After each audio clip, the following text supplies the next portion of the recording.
Gostaria já, para a gente ganhar tempo, abrir a Bíblia junto com você. Abra sua Bíblia em Romanos, o capítulo de número 1.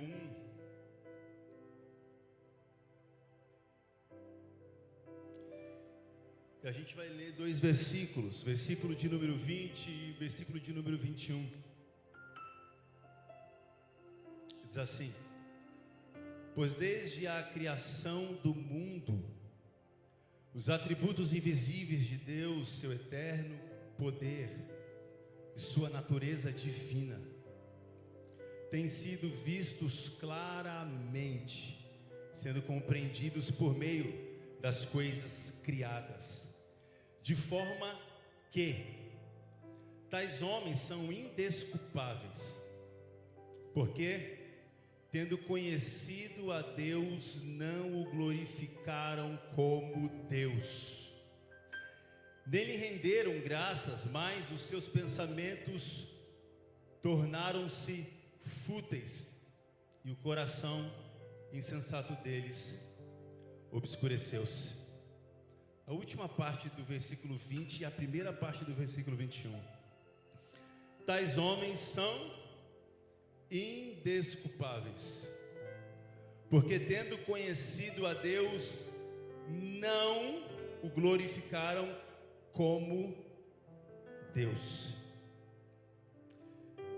Se você acredita que Deus tem uma palavra para nós aqui essa noite, faça uma oração comigo. Diga assim: Deus, você pode fazer mais forte, fala assim: Deus, eu preciso ouvir a tua voz. Por isso eu declaro que essa noite nada e ninguém vai me impedir de ouvi-lo, em nome de Jesus. Agora você vai olhar para quem está do seu lado com muito carinho, você vai pegar na mão dele e vai falar assim, ó: que assim seja. Aleluia. Deixa eu dizer algo para você. Eu gosto muito do apóstolo Paulo. Eu gosto muito da maneira que o apóstolo Paulo ele escreveu as cartas. E aqui Paulo ele está sendo muito contundente em trazer um entendimento para nós.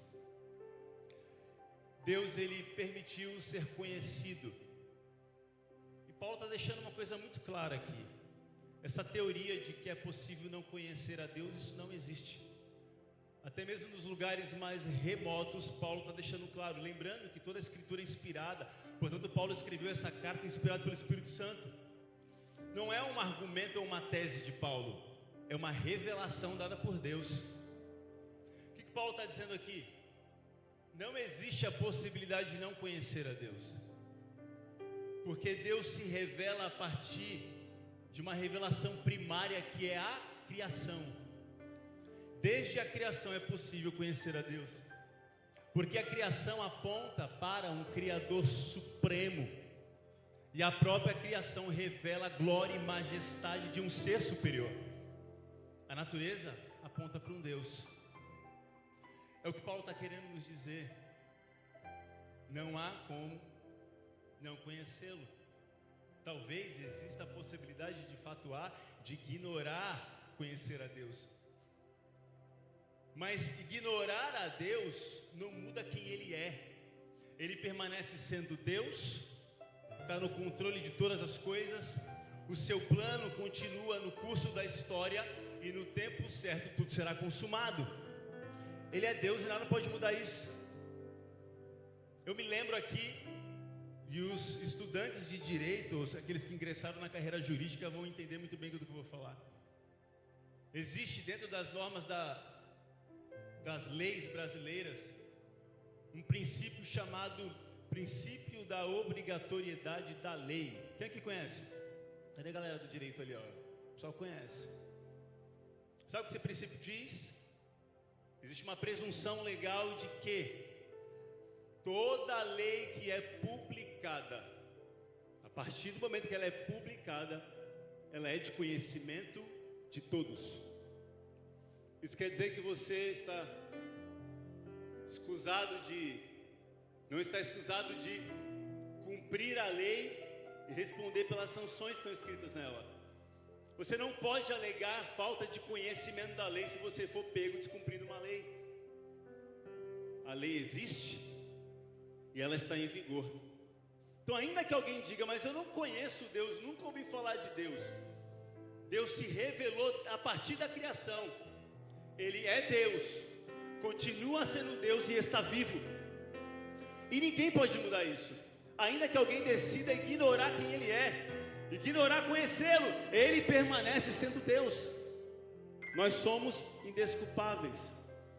Só que no nosso caso, o negócio agrava. Porque aqui Paulo está falando sobre uma revelação primária de Deus, que é a criação. Nós somos aqueles que tivemos o privilégio de conhecer a Deus a partir de uma revelação continuada, uma revelação expansiva de Deus, porque Deus se revelou através da manifestação do seu Filho, da atuação do Espírito Santo, da implantação do corpo de Cristo, que é a igreja do qual você faz parte. Deus se manifesta todos os dias na sua vida. Você experimenta a bondade e a misericórdia dele por onde você vai. Você o conheceu de uma maneira muito mais ampla. Sabe o que quer dizer? Se estes se conheceram a Deus a partir de um conhecimento, de uma revelação primária, são indesculpáveis, eu diria que a gente é indesculpável ao quadrado, porque nós o conhecemos de uma maneira muito mais profunda. Agora, o que a gente precisa entender aqui é o que Paulo está dizendo. Não é que você é indesculpável por não conhecer a Deus. Não foi isso que ele disse. Você é indesculpável por conhecer a Deus e não glorificar a Ele como Deus. Isso muda tudo. O versículo que nós lemos, o 20 e 21, no final, tais homens são indesculpáveis. Ele explica por quê. Há uma explicação aqui.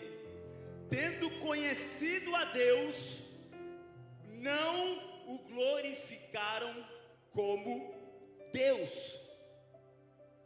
Nós somos indesculpáveis por conhecê-lo e não glorificá-lo como Deus, não glorificá-lo como Ele é. Sabe o que quer dizer? É não corresponder a Deus como Ele merece, é digno de ser correspondido. Ele é Deus, Ele não pode ser tratado como igual. Ele ainda é o Deus soberano, que, como foi visto, está sentado no alto e sublime trono e merece ser tratado como tal. Ele é Deus. Somos indesculpáveis quando a gente quer tratar Deus como igual. Deus é Deus e permanece sendo Deus. Isso não mudou, o tempo não mudou quem Ele é. Deus continua sendo o mesmo Deus. Deixa eu te falar uma coisa. Sabe quando nós somos indesculpáveis? Sabe quando nós não correspondemos a Deus exatamente como Ele é digno de ser correspondido? É simples, é só olhar para a Bíblia. É quando Ele, por exemplo, nos pede para amá-lo acima de todas as coisas, mas a gente pode até tentar, mas talvez não consiga. E aí a gente ama mais nós mesmos do que a Ele. Sabe o que quer dizer? Nós estamos o amando em parte. Sabe quando nós não correspondemos a Deus como Ele merece ser correspondido? Quando Ele nos pede para confiar nele e a gente decide manter as coisas sob nosso controle, mas no fundo a gente descobre que a gente não tem controle de nada. Sabe como a gente não corresponde a Deus como Ele merece ser correspondido? Quando Ele nos pede para nós buscarmos a Ele de todo, com tudo que temos e somos, de todo o coração, mas nós continuamos buscando outros prazeres, achando que isso vai nos satisfazer, quando de fato a gente só é satisfeito nele, e a gente só está aumentando o rombo da carência emocional do nosso coração. Nós precisamos entender que a expectativa de Deus é que a gente corresponda a Ele da maneira que Ele é digno de ser correspondido. Ele é Deus soberano e não mudou. Mas talvez a gente diga assim: a gente não consegue corresponder a Ele da maneira que ele merece ser correspondido. A gente até tenta, mas parece que a gente volta para o mesmo lugar. Tem gente que está vivendo um looping. Tem gente que dá um passo para frente, dá mais um passo para frente, e parece que voltou os 2 passos para trás. Está vivendo um loop. Está tentando, está tentando, está tentando, está tentando. Não está conseguindo, não está conseguindo. E aí, se eu te perguntar, qual é o teu motivo, a tua razão e as tuas desculpas diante disso? Quase sempre, que automático, involuntariamente, nós vamos olhar e lembrar daquilo que fizeram conosco para nós chegarmos até aqui. É só você olhar para a Bíblia, isso no princípio já era assim. A Bíblia fala que quando Deus se aproxima de Adão e de Eva lá no jardim, automaticamente qual foi as palavras de Adão? É ela, a mulher que o Senhor me deu. Qual foi a palavra de Eva? É a serpente. Sabe, nós temos estabelecido ali, a partir de Adão e Eva, um princípio que a gente carrega até hoje, por conta da nossa natureza carnal. A culpa é sempre dos outros, não é nossa. Sempre está nos outros. Nós somos indesculpáveis diante de Deus, mas nós somos aqueles que sempre apresentam para Deus argumentos e desculpas. Nós vivemos apresentando desculpas para Deus constantemente. Está aqui, Deus, as nossas desculpas, os nossos argumentos. Deus está pedindo para você buscá-lo de todo o teu coração. Você não consegue falar assim, mas Senhor, está aqui as minhas desculpas, os meus argumentos. Quais são? É o que fizeram comigo, é o que causaram em mim. Adão e Eva disse isso desde o princípio. Não, foi ela, foi ele. Eles causaram isso. Deixa eu dizer algo para você aqui essa noite. Talvez de fato você tenha até sido ferido em algum momento. Eu quero falar com isso com você aqui essa noite. Talvez você tenha sido ferido de fato pelos seus pais. Talvez você tenha sido ferido por uma igreja, um pastor, um líder. Talvez você tenha sido ferido por aqueles que diziam que eram teus amigos. Ou talvez ferido por relacionamentos passados. Aí quando você se apresenta diante de Deus, você fala, Senhor, eu não consigo, porque tudo para mim se tornou mais difícil. Já viu essa crença limitante que às vezes muitas pessoas carregam? Ela olha para si e fala assim, está tudo mais difícil para mim. Ela olha para as pessoas e fala assim, não, para mim é tudo mais difícil. Mas por que para tu tudo mais difícil? Por causa do que fizeram comigo. Tudo ficou mais difícil para mim. Está tudo muito mais, o meu caminho ficou mais difícil. Eu até tento, eu luto, mas eu não consigo. Eu vou e volto no mesmo lugar. Eu vou e volto no mesmo lugar. Eu tento, mas eu não consigo. Uma palavra de Deus para você. Hoje Ele tem cura para a tua alma aqui essa noite. Deus tem cura aqui para a tua alma. Deus tem cura para a tua alma. Às vezes a gente apresenta para Deus desculpas. E a gente às vezes quer que Deus aceite as nossas desculpas. Deus precisa ser compreensivo com a gente. Ele precisa olhar para a gente e entender. Eu sou vítima do meio, vítima do ambiente onde eu vivi. Eu sou vítima das experiências traumáticas que eu tive. Deus precisa entender. Talvez eu não consiga romper por causa do meu passado, dos pesos que eu ainda carrego. Deus é ainda aquele que te vê como indesculpável. Sabe por quê? Diga assim comigo, ó, conhecedores da graça, indesculpáveis diante de Deus. A graça é suficiente para mudar a tua trajetória. Não me importa o que fizeram com você, a graça é suficiente para mudar tudo. E aí, cara, pode até ser que realmente o teu caminho tenha ficado difícil. Pode ser que para você, as opções que ficaram são poucas. Você tem poucas opções, te deixaram poucas opções.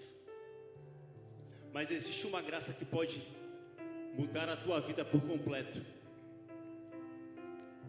Eu me lembro, lá falando de Adão e Eva, né? Deixa eu falar sobre a família deles. Você lembra que quando Adão e Eva foram expulsos do jardim, a Bíblia diz que eles tiveram filhos fora do jardim. Quem são os dois filhos deles? Os dois primeiros? Caim e Abel.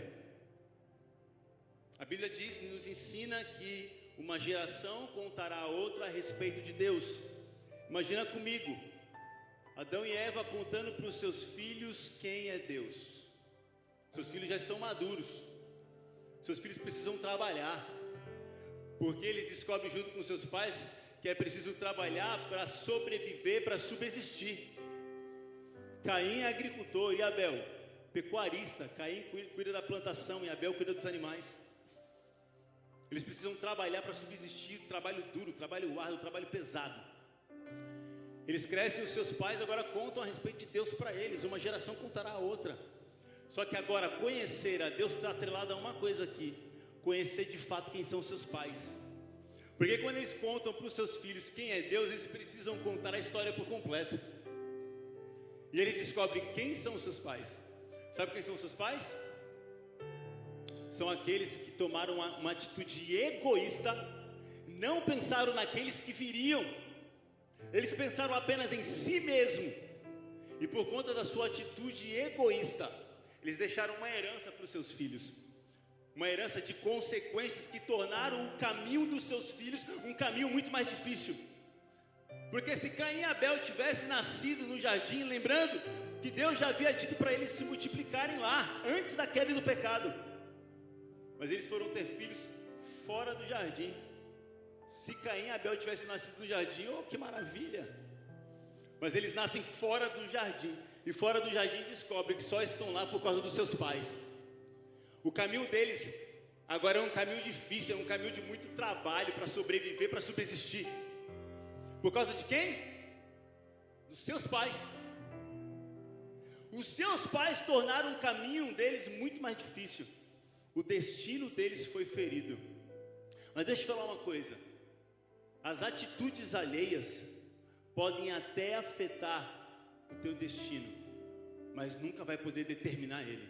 Porque quem determina o teu destino é a graça quando você a recebe. Pode até afetar, as coisas podem ficar mais difíceis, mas determinar não. O teu destino não é determinado pelos teus pais, não é determinado por aqueles que te feriram e te machucaram. O teu destino é determinado por aquilo que nós cantamos: Ele nos ama. Ele nos ama e o amor dele é suficiente. O amor de Deus é suficiente. O que fizeram com você? O que lhe causaram? O que talvez alguém já fez com você, que ainda você carrega isso no teu coração, talvez ainda está ferido, e você não consegue romper, por coisas que você viveu, vivenciou, e experiências que você teve, que talvez te geraram traumas. Você sabe. Mas hoje Deus te trouxe aqui para te curar, para que você possa romper e viver um novo tempo em Deus. Deus tem um novo tempo para inaugurar hoje na tua vida. Eu acredito no Deus de coisas novas, você acredita? Amém? Eu acredito que Deus pode fazer coisas novas. Mas existe uma coisa que você precisa fazer. Porque talvez você não tenha tido o poder de impedir que fizessem o que fizeram com você. Mas você pode escolher o que você vai fazer com o que fizeram com você. Você entendeu? Os pássaros podem até voar sobre a sua cabeça, mas os pássaros não podem fazer nenhum na sua cabeça se você não permitir. A questão é qual é a resposta que você tem dado para aquilo, para as experiências que você teve e te machucaram e te feriram. e tem impedido, talvez, tem dificultado você romper e viver a vida que Deus te criou para você viver, uma vida plena? O que? A escolha é sua. Porque quando a gente olha para Caim e para Abel, sabe o que a gente vê? A gente vê dois filhos dos mesmos pais, morando na mesma casa, dois trabalhadores precisando trabalhar para poder subsistir. Os dois receberam a mesma herança dos seus pais, as consequências da atitude egoísta que os seus pais tiveram. Os dois iguais, mas com destinos completamente diferentes. Onde houver um Caim ferido, sempre haverá um Abel, para mostrar que através da graça é possível escolher um caminho diferente. Talvez você entrou, eu vou repetir isso aqui para entrar no teu coração, para que a tua mente seja renovada, porque começa pelo entendimento. Talvez você entrou aqui, talvez você está no processo de ser curado, mas você não está completamente curado. Por que completamente? Porque Deus não quer o teu coração por parte, Ele quer completo. Porque enquanto teu coração, parte dele não, mas parte está quase resolvido. Parte do meu coração ainda está desse jeito, ele ainda está obscurecido, porque Deus não divide espaço com ninguém, com nada. Deus não divide espaço, Ele quer te curar essa noite por completo. Por completo. Caim e Abel, destinos diferentes. É só você olhar para a Bíblia. Quando a gente vai lá para 1 João, no capítulo 3, versículo 12, o que João diz? Que Caim se torna uma pessoa má, uma pessoa amarga. E Abel? Hebreus capítulo 11, lá na Galeria da Fé. Hebreus capítulo 11, versículo 4, está lá o nome de Abel. Abel é reconhecido como o justo. E detalhe, diz a Bíblia que depois de morto pela fé, ele ainda fala. Sabe o que o escritor aos Hebreus está querendo dizer? Que a escolha de Abel de fazer diferente dos seus pais, até hoje para nós é exemplo, é caminho a ser seguido. Você não precisa ser a continuidade daquilo que fizeram com você. Porque olha para Caim, vamos olhar para Caim. Se estava difícil para Caim por causa dos seus pais, porque de fato estava. Se ele estivesse no Éden, opa, maravilha. Mas eles não estavam no Éden, eles estavam fora do Éden. A culpa era dos seus pais. Os seus pais tornaram as coisas mais difíceis, feriram o destino deles. Estava difícil para Caim. Só que, cara, uma coisa que Caim soube fazer foi piorar as coisas. Tem gente que tem uma habilidade de piorar as coisas. É especialista em deixar as coisas piores. Porque talvez foi difícil para você. Tua trajetória até aqui está sendo difícil. Teus pais, teus amigos, os lugares onde você acessou e viveu, os ambientes onde você esteve, talvez te feriu. Já está difícil para você, mas você às vezes torna as coisas piores. Por quê? Porque tenta fazer do seu jeito, resolver as coisas do seu próprio jeito. Era Caim. Caim tentava resolver as coisas do seu próprio jeito, e ele só estava piorando tudo. Você já viu o diálogo de Deus com Caim? Deus falando com Caim. Gênesis capítulo 4, versículo 6. Olha só o que Deus fala para ele. Por que você está furioso? Por que se transtornou o seu rosto? Aí o início do 7. Se você fizer bem, não será aceito. Presta atenção, olha o que Deus está falando aqui, ó. Os pais aqui vão entender que às vezes falar com o filho é um pouquinho difícil. Meus filhos estão aqui, amo vocês, tá? Aqui, ó. Mas os pais sabem, às vezes você chegar, sabe, filho, aquele filho que às vezes você, glória a Deus, é minha herança. É mais ou menos Deus chegando para Caim. Mas ainda bem que Deus é tardio em irar-se, né? Nem todo pai é, tá? Cuidado. Mas Deus é tardio em irar-se. Agora, olha para mim aqui, ó. Deus está sentando do lado de Caim. Vem cá, Caim, vamos conversar. Cainzinho, meu filho, por que você está desse jeito? Por que o teu semblante está assim, desse jeito, Caim? O que está acontecendo? Deus sabia de tudo, meu, mas Deus está puxando um diálogo com Caim ali. Deus quer tratar o coração dele. O que está acontecendo contigo, Caim? Olha o que Deus fala. Presta atenção no que Deus fala. Se você não fizer o bem, na versão NVT fala assim: se você não fizer certo, você também não será aceito. Olha o que Deus, olha o carinho de Deus, gente, carinho de Deus para Caim. Caim, faz do jeito certo. Qual o jeito certo? É o de Caim ou de Deus? É o de Deus. É mais ou menos assim, ó, faz do meu jeito. Porque se você fizer do meu jeito, vai dar certo, Caim. Tu está querendo fazer do teu jeito, tu está piorando as coisas. O pecado está na porta. Cuidado, Caim. Olha o cuidado, o carinho de Deus com ele. O que Caim faz? Você lembra? A Bíblia diz que Caim, depois dessa conversa com Deus, ele chega para Abel e fala assim: aí Abel, vamos dar um rolê ali. Chega aí, vamos para uma resenha. Nós dois. Caim continua tentando resolver as coisas do seu jeito. O que Caim faz? Ele mata o seu irmão Abel. Presta atenção. Sabe o que está acontecendo com Caim? Ele está sendo a continuidade dos seus pais. Porque os seus pais geraram morte. Lembra que Deus disse para Adão e Eva? Se vocês comerem do fruto, vocês morrerão. Deus está falando da morte espiritual. Eles comeram e morreram espiritualmente, porque houve a separação entre o homem e Deus. Agora Caim está fazendo exatamente o que os seus pais fizeram. Caim leva seu irmão para o campo e mata seu irmão. Caim está gerando morte. Ele está repetindo o padrão de comportamento dos seus pais. Já viu gente que reprova aquilo que sofreu? A ferida que foi ferido, mas com a mesma ferida que foi ferido, fere.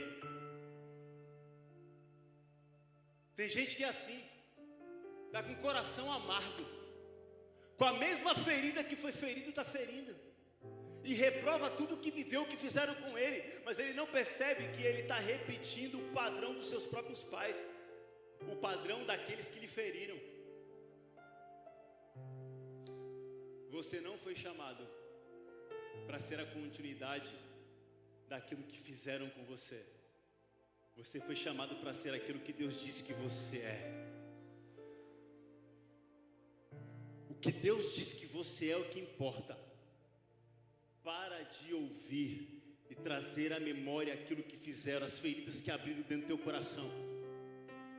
Deus, Ele quer te curar por completo, porque enquanto não houver a cura completa, não tem espaço para Ele aí. O teu coração precisa ser completamente de Deus. E tem mais. A Bíblia diz que Caim começa, estava difícil para Caim, ele começa a piorar as coisas para ele por fazer do seu jeito. E aí tem uma coisa, Caim, ele se utiliza da oferta. Para quê? A oferta, deixa eu explicar, ela projeta uma boa imagem de quem entrega. E mais, a oferta, ela atenua a culpa dentro do coração. Sabe o que Caim está tentando fazer? Ele está entregando uma oferta para Deus. Praticamente é para mostrar que está tudo bem. Está tudo bem, está aqui, ó. Segundo, ele entrega uma oferta para Deus, para ele se sentir dizendo: eu estou fazendo a minha parte. Estou aqui entregando uma oferta para Deus. Como se estivesse comprando a Deus para pagar a culpa do seu coração. Ouça o que eu vou te falar. Eu vou te falar, é duro, mas é verdade. Tem muita gente que ainda está ferida, mas usa a oferta, e eu vou te explicar o que é oferta, como analgésico, para aliviar a dor. Analgésico alivia a dor, alivia, mas ela não resolve a causa, ela não elimina a causa, ela só alivia a dor. Aí tem gente que está na igreja ferido, está machucado, não consegue romper, não consegue fluir. Sabe o que faz? Vai trabalhar na igreja, vai fazer de tudo. E eu não estou fazendo apologia você deixar de trabalhar na igreja, não é isso que eu estou falando. Eu estou falando para você que às vezes você utiliza do serviço na igreja, que é a tua oferta, você oferta o teu tempo, você oferta o teu conhecimento, a tua habilidade, o dom que Deus te deu. Você participa de todos os ministérios da igreja. Daqui a pouco tem gente que se deixar, se inscreve em todos os departamentos da igreja. Eu quero estar no ministério de louvor, mas eu também adoraria estar na recepção. Além da recepção, eu também gostaria de dar aula no departamento, no ministério infantil. Além disso, eu quero participar da comunicação da igreja. Se deixar, o cara quer participar de tudo. Ele entende que ofertar a Deus duas coisas. Primeiro, projeta uma boa imagem dele, porque vai demonstrar que está tudo bem, cara. Sabe por quê? Porque a oferta convence homens, mas cuidado, a oferta não convence a Deus. Porque tem gente entregando sua oferta, às vezes para enganar a si mesmo, mas na verdade você sabe. Porque quando você entrega a tua oferta com um propósito errado, o vazio permanece e a dor também. Não há cura. Então tem gente que se esconde na oferta, se esconde ofertando para Deus o seu tempo, aquilo que tem. Está se escondendo. É o que Caim faz. Ele vai lá e oferta para o Senhor. Ele era agricultor, pegou ali do produto da terra e ofertou para o Senhor. Ele está projetando uma boa imagem de que também ele é aquele que oferta, aquele que adora, aquele que louva, aquele que glorifica a Deus. Ele está projetando essa imagem. Homens são convencidos pela oferta. E Deus não se convence pela oferta. E aí tem um segredo. Quando Caim oferta e Abel oferta, diz a Bíblia que Deus, ele rejeita a oferta de Caim e aceita a oferta de... Aí vem aquela discussão teológica, porque uma foi produto da terra, o outro foi o animal. E para mim está tão simples na Bíblia o motivo. É simples. É só você olhar para a Bíblia.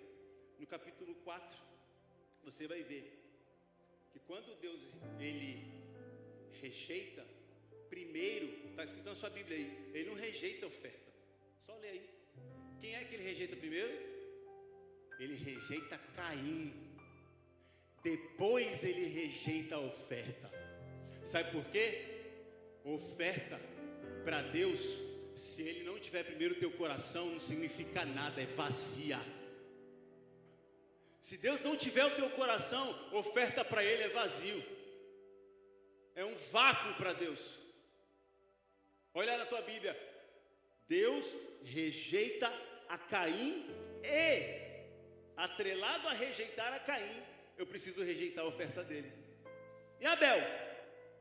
Deus aceita a oferta de... Deus aceita Abel e depois a sua oferta. A grande questão é, não adianta a gente se utilizar do nosso tempo, do nosso serviço, da oferta para o Senhor, para esconder uma dor que está no nosso coração e ainda não foi resolvida. Talvez você está deixando isso só se agravar. Já viu falar de crente que está na igreja, mas é vazio? Porque às vezes quando a gente fala assim, você sente um vazio, a gente está falando para não crente, né? Mas do que tem de crente vazio, a gente não fala muito sobre isso no altar, né? Não fala, a gente não gosta de falar sobre isso no altar. Mas do que tem de crente na igreja vazio, trabalhando, servindo na casa do Senhor, mas está vazio, porque está se escondendo no serviço. Pode falar uma coisa? Deus está muito mais interessado no teu coração do que nas tuas mãos. Ele nem precisa das tuas mãos, Ele quer teu coração. Não adianta você ofertar para o Senhor, gastar a tua vida inteira ofertando para Ele, se no final Ele não tem o teu coração. Ele não tinha um coração de Caim. Ele não tinha um coração de Caim. Deus não precisa da nossa oferta. Deixa eu só ler com você só para reforçar isso. Quando a gente olha para a Bíblia, Salmo 24, né, você lembra, né? Do Senhor a terra, a sua plenitude, tudo é de Deus. Tudo é de Deus. Jó 41:11. Quem primeiro me deu alguma coisa que eu lhe deva pagar? Olha o que Deus está falando. Tudo que há debaixo dos céus me pertence. Agora, cara, Cara, Salmo 50 é louco. Deixa eu ler com você Salmo 50. Verso 12, diz assim, ó. Se eu tivesse fome, precisaria eu dizer a você? Pois o mundo já é meu e tudo que nele existe. Parou aí não. Acaso como carne de touros ou bebo sangue de bodes? Ofereça a Deus um sacrifício, a sua gratidão. Cumpra os seus votos para com o Altíssimo e clame a mim no dia da angústia. Eu o livrarei, você me honrará. Sabe o que Deus está dizendo? Eu não preciso da sua oferta. Oferta não compra a Deus. Eu não estou falando que a oferta está errada. Até porque se você for no Salmo 50, lá no início, a oferta é celebrada. Você precisa ofertar ao Senhor. Eu estou dizendo que uma oferta sem preceder a oferta do teu coração, ela é vazia.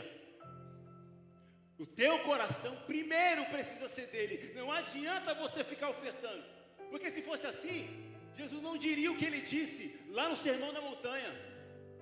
Muitos me dirão lá, Senhor, Senhor, lembra? Eu fiz, eu te servi, eu te dei essa oferta com o meu tempo, com o meu conhecimento, com a minha habilidade, com um dom, eu fiz. Aí sabe o que Jesus fala? Está escrito desse jeito: e eu lhe direi abertamente. Jesus não tem vergonha nenhuma de dizer isso. Eu não te conheço. Oferta não convence a Deus.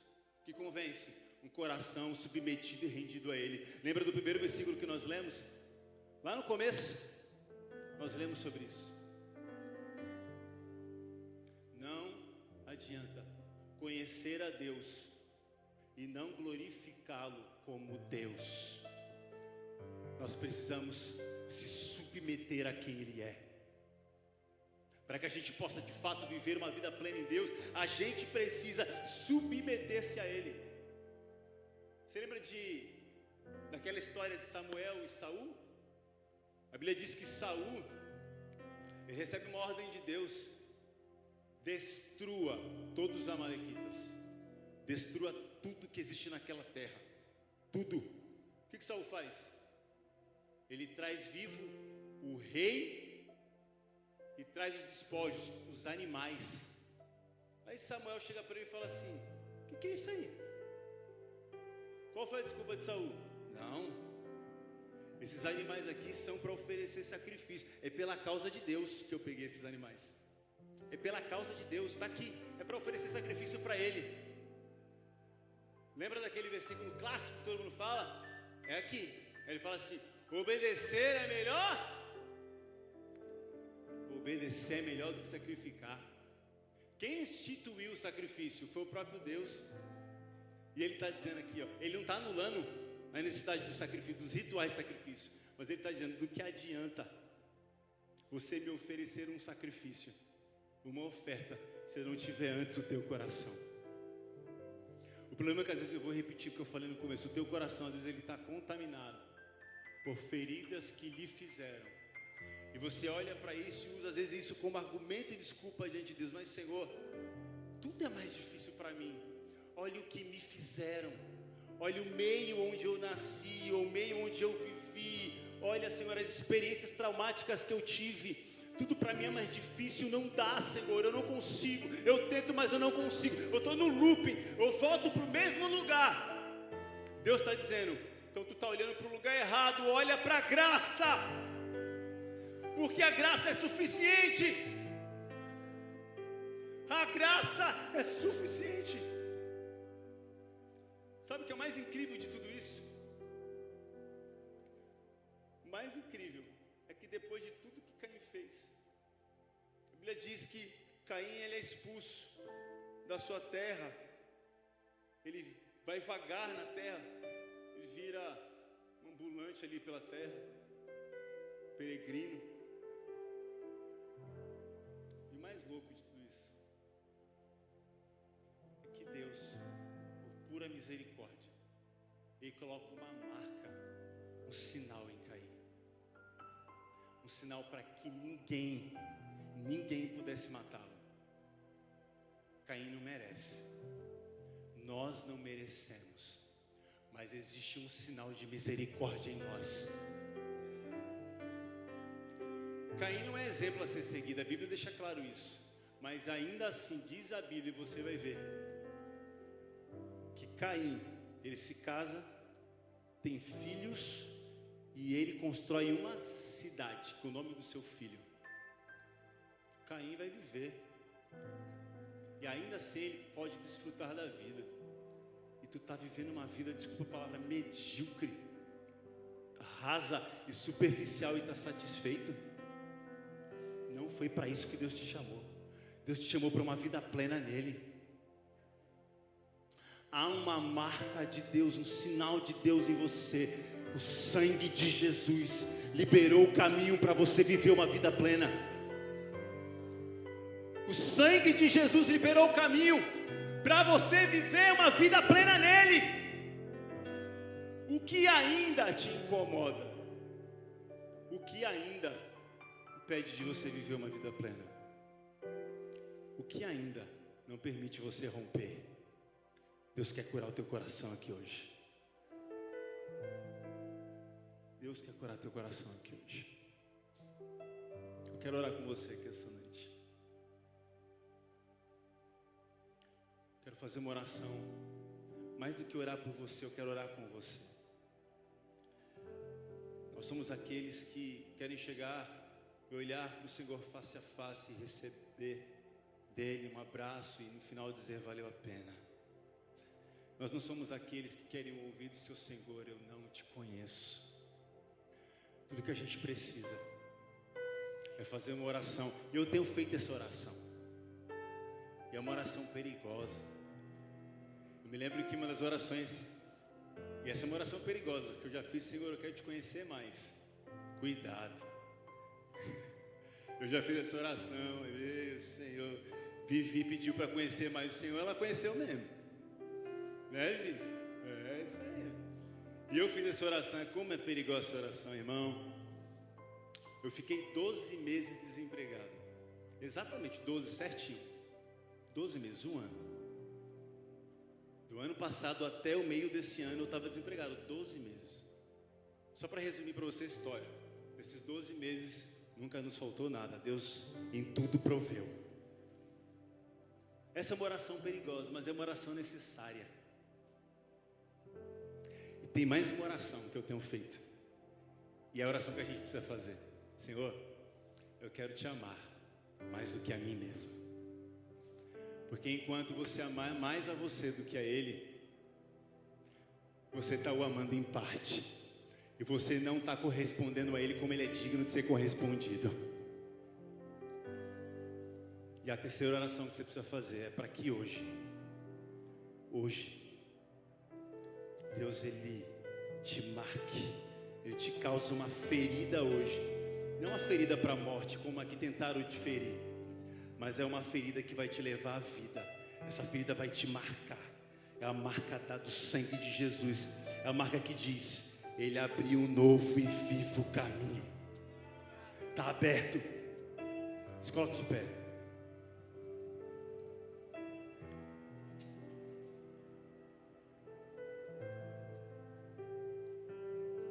Aleluia.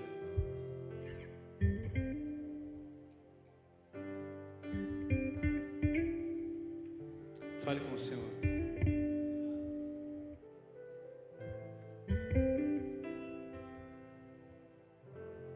Teu fogo arde em mim. Faça uma oração a Ele essa noite. Muda o meu viver. Sou teu templo. Fala para Ele das tuas dores aí. Sou teu altar, sacrifício vivo eu quero oferecer. Teu fogo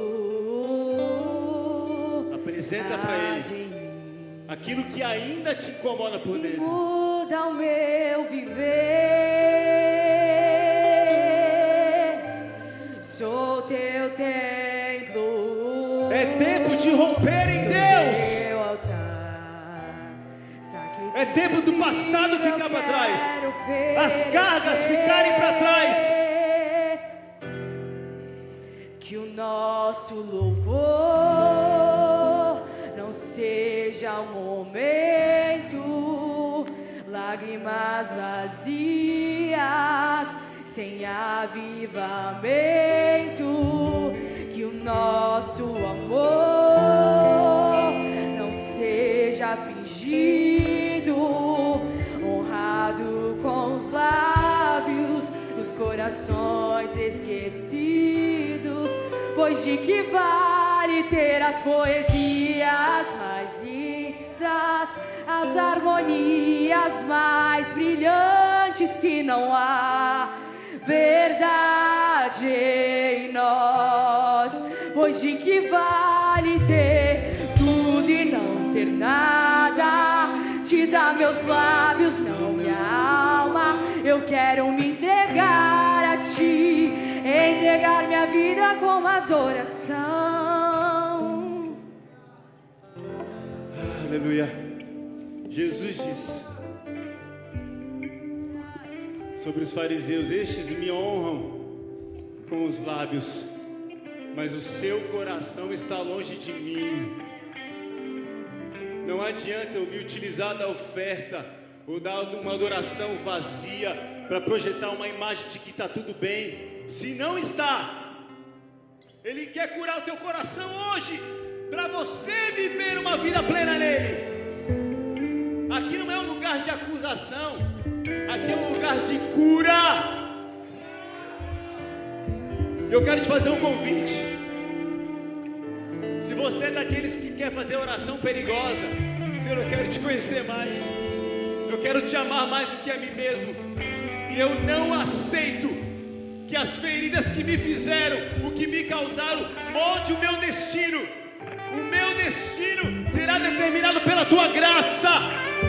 Deus tem cura hoje. Se você entende isso, isso serve para você, vem aqui, nós vamos orar juntos. Isso, pode vir, vem. Nós vamos orar juntos hoje, e hoje será liberado cura sobre a tua vida.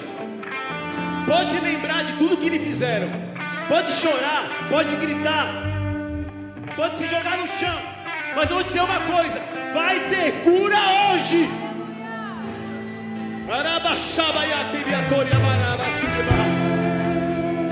Vai ter cura hoje.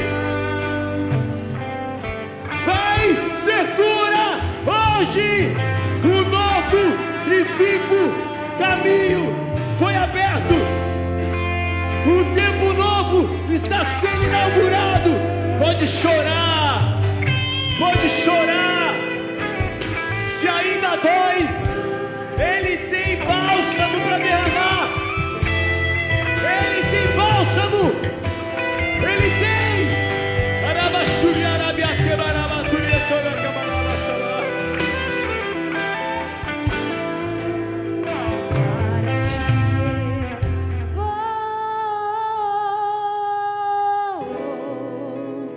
Para ti eu vou. Para ti eu vou. Continue orando.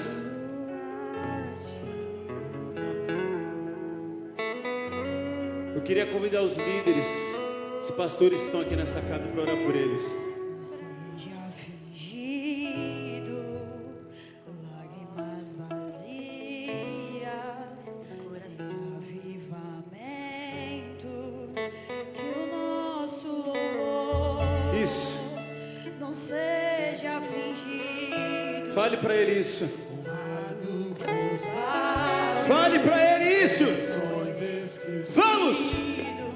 Pois de que vale ter as poesias mais lindas, As harmonias mais brilhantes, se não há verdade em nós.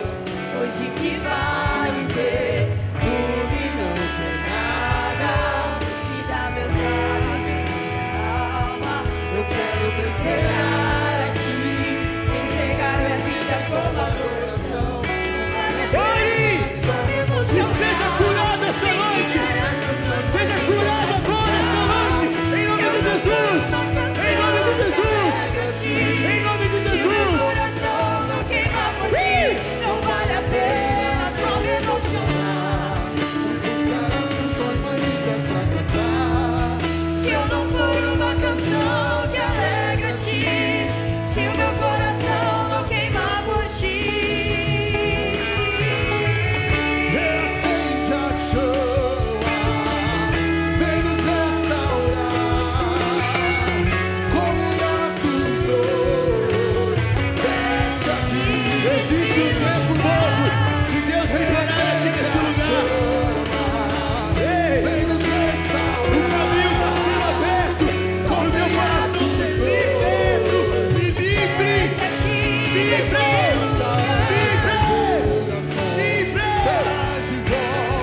neste lugar. Reacende a chama, vem nos restaurar. Como antes dois, desce aqui neste Vem mais uma vez e faz tudo novo. Vem mais uma vez e agita todo o meu ser. Faz a eternidade se alinhar com o natural.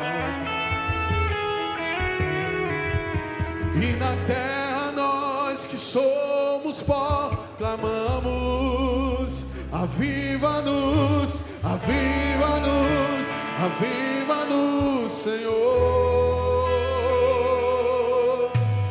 Fere meu coração com uma ferida de fome por ti. Fere meu coração com uma ferida de sede por ti. Ensina-me a clamar e a suplicar até que o Senhor venha.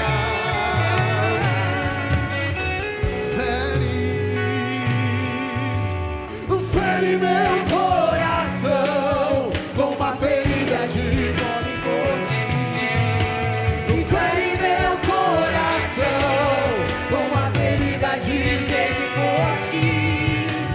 ensina-me a clamar e a suplicar até que o Senhor venha. Até que o Senhor venha, eu vou clamar. Até que o Senhor venha, Eu não vou descansar. até que o Senhor venha, eu vou gastar a minha vida Diante do teu altar, Deus. diante do teu altar. Até que o Senhor venha, eu vou Clamar. até que o Senhor venha, eu não vou descansar. Até que o Senhor venha, gastar a minha vida diante do teu altar.